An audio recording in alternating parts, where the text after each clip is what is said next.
Hello everyone, welcome back to this channel. In this video, I will show you the easy and clear steps on how to turn on Protect from Malicious Sites Opera browser.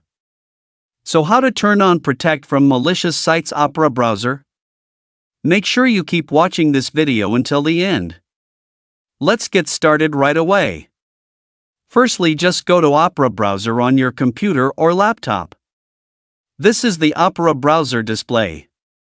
Then move the cursor to the top right of the screen. Here are lots of menu options. Then tap the three-line icon here. And a scrolling menu will appear like this, and scroll down. And tap the settings menu here. Now here you are in the settings menu. Enter the privacy security menu. Now here you are in the privacy security menu. And then tap the security menu. And it will appear like this. Next, tap Protect from Malicious. This feature enables protection in Opera browser on computers to prevent access to malicious sites and maintain user security.